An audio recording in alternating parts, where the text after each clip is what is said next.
Ladies and gentlemen, let me tell y'all something about men. See, men, we're simple. We ain't that complicated. But the way you talk to a man, oh, that can make or break everything. You ever wonder why a man shuts down when you talk to him a certain way? It's because of one word: respect. See, when you talk to a man like he's a boy, he'll act like one. But when you speak to him like a king, even when he's slipping, he'll rise up just to prove you right. Let me tell you something real plain and simple. Respect is everything to a man. I ain't talking about ego. I'm talking about how a man processes love. For a man, love is spelled R-E-S-P-E-C-T. That's how he understands it. That's how he feels it. That's how he breathes it. You could be doing everything in the world for him, cooking for him, showing up, supporting, being loyal. But if he doesn't feel respected while you're doing it, he's still going to feel like something's missing. So listen, if you disrespect him for what you're doing, he's going to feel like something. That's the truth most people don't want to say out loud, but I'm going to say it because this is how men are wired. You can love a man deeply, but if that love comes wrapped in criticism, sarcasm, constant reminders of his failures, he ain't going to hear the love part. He's only going to hear that he's not enough. And when a man starts to feel like he ain't enough, when he feels disrespected in his own home, his spirit starts shrinking. His drive slows down. That same man who used to try, who used to show up, who used to dream big, he'll start checking out. Not because he stopped loving you, but because he didn't feel like a man around you. Now listen, I ain't saying you can't ever disagree with a man. I ain't saying let him do whatever he wants.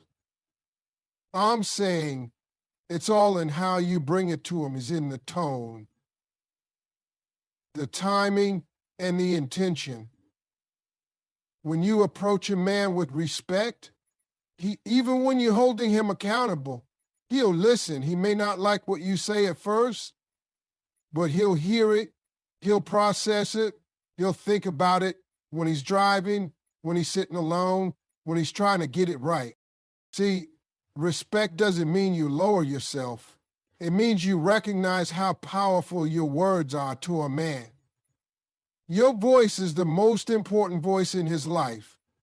If the world is tearing him down, but you're building him up, he'll go to war for you. He'll hustle harder, love deeper, stand taller. But if the world is beating him up and you come home and do the same, he'll stop fighting. He'll just shut down. I've seen strong women lose good men, not because they weren't enough, but because they didn't understand how to talk to him with respect. Let me know if you want the next keynote expanded in the same style. Let me explain something that most folks don't even realize about men. Tone is everything. You can say the truth, you can say what needs to be said, but if your tone ain't right, you already lost them. See, women tend to focus on the message, what was said. But a man, he feels how it was said. That's what hits him first. That's what shapes how he reacts to you. A man might forget the exact words you use, but he will never forget how those words made him feel. That tone, your energy, your delivery, is more powerful than the words coming out your mouth. Let me paint the picture. That man might still take it out, but now he's taking it out with resentment. And over time, that resentment builds up. See, it ain't about the trash. It's about how you made him feel while asking him. Men are protectors by nature, providers by instinct. but they shut down when the tone starts sounding like an attack. It don't even matter if what you're saying is right. You could be 100% correct, but if your tone makes him feel small, makes him feel disrespected, makes him feel like you don't believe in him, he's going to retreat, not respond.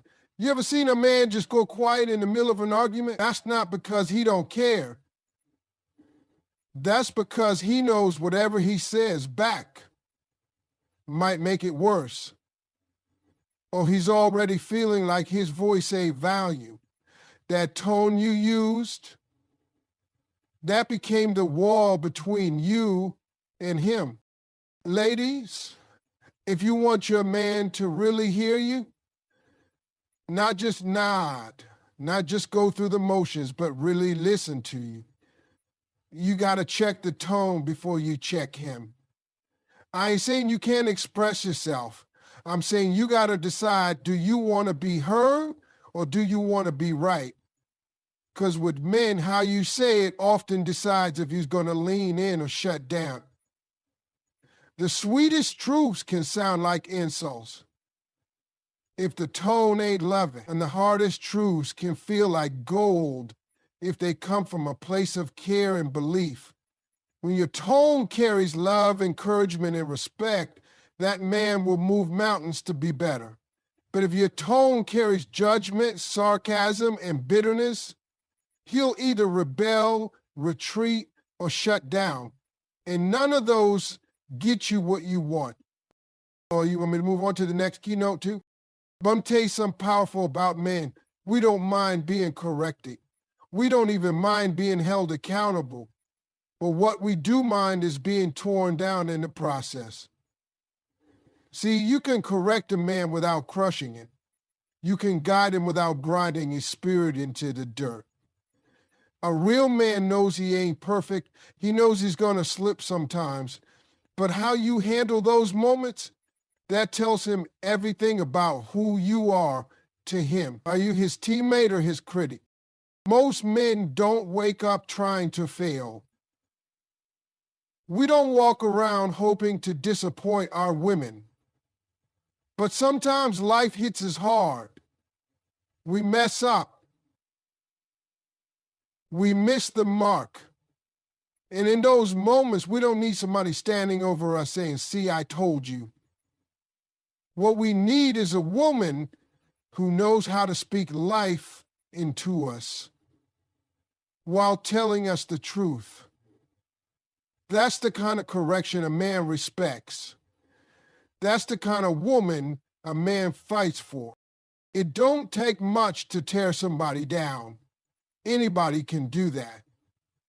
But it takes wisdom, it takes heart, it takes real love to look at a man who's stumbling and still speak to the king in him. You can say, "Hey, baby, I know you better than that," instead of "You always mess things up." You can say, "I believe in you, but we got to do better," instead of "You're never going to change." See, both versions are correction, but only one of them makes a man want to rise. When a man feels like he's constantly being reminded of his flaws, he stops seeing himself through your eyes. He starts questioning whether he can ever measure up. And let me tell you, when a man loses that confidence, it bleeds into every part of his life, his work, his purpose, his parenting, everything. But when you correct him with love, when you still let him feel like a man even when you're frustrated, that's when growth happens.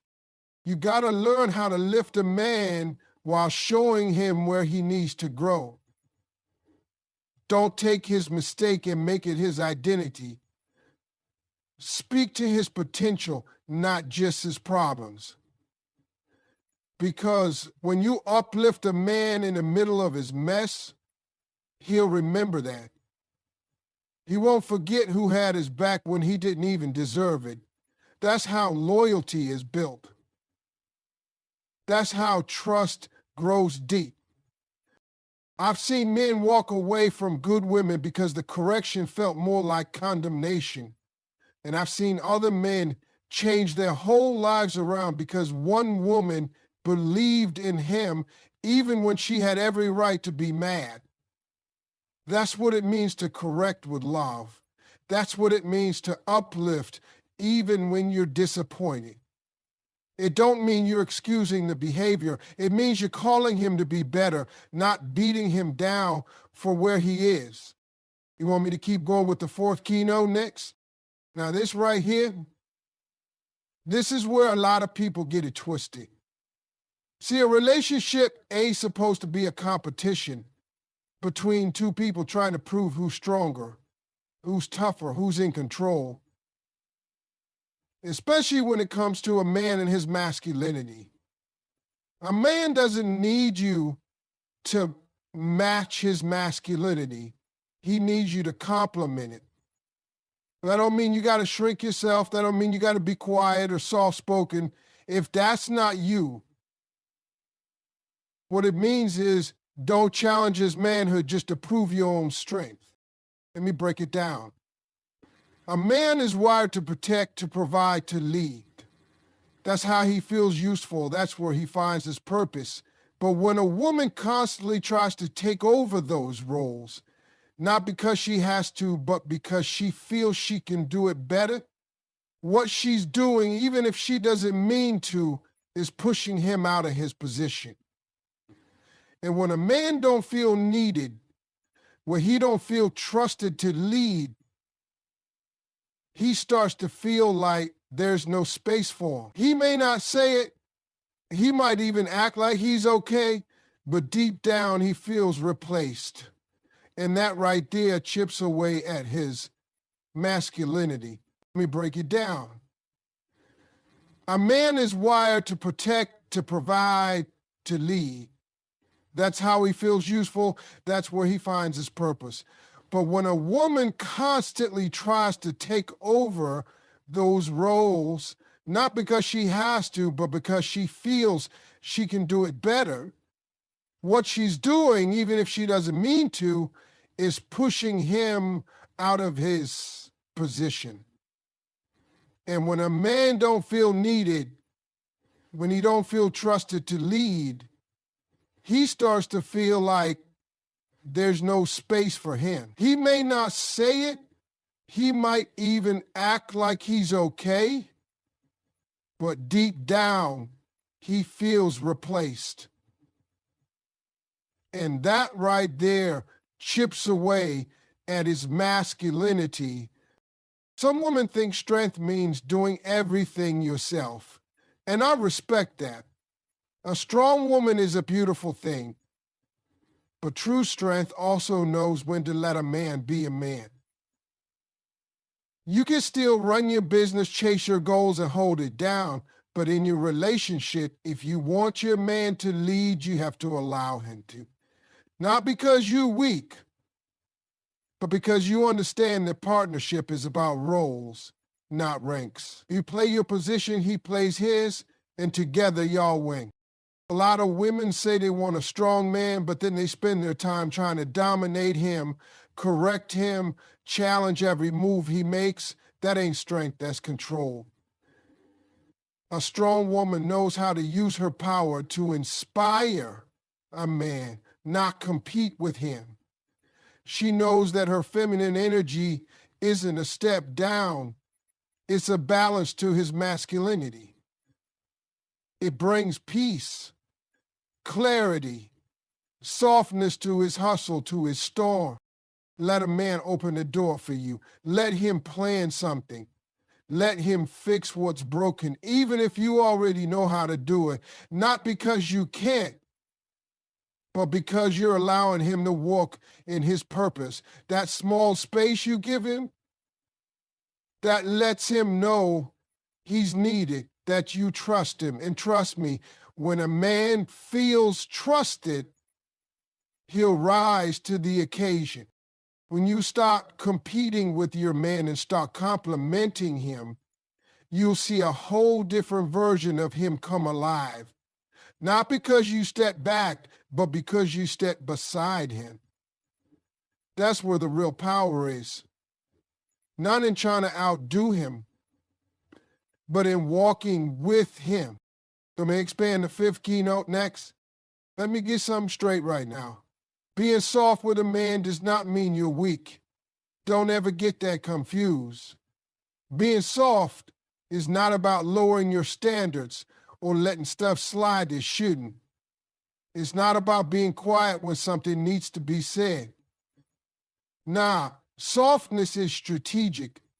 It's a kind of power that works on a man in ways that shouting, pushing, and dominating never could.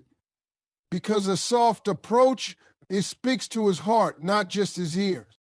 Now see, the world teaches women that if you don't come hard, you won't be taken seriously. That if you don't raise your voice, no one will listen. But what works in the office or out in the world doesn't always work at home. A relationship ain't a boardroom. A man don't want to come home and feel like he's in a debate. He don't want to feel like he has to defend himself every time something goes wrong. And when you come at him with a hard tone, sharp words, or cold silence, it don't correct him, it shuts him down. But when you come with softness, with grace, with calm, now you've got his attention. Softness is not silence, it's not submission, it's presence. It's knowing you can say something that cuts, but choosing instead to say something that builds. That doesn't mean you avoid the truth. It means you deliver it with care. A soft tone can tell a hard truth and still keep the connection alive. That's real strength. That's emotional intelligence. That's a woman who understands her power.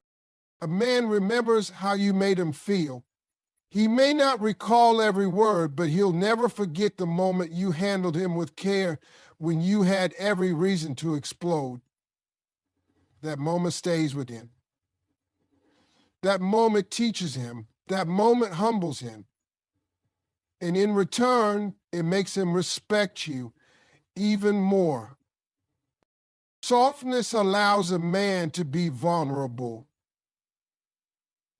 I've seen women lose the connection with a good man because they thought being soft made them look weak.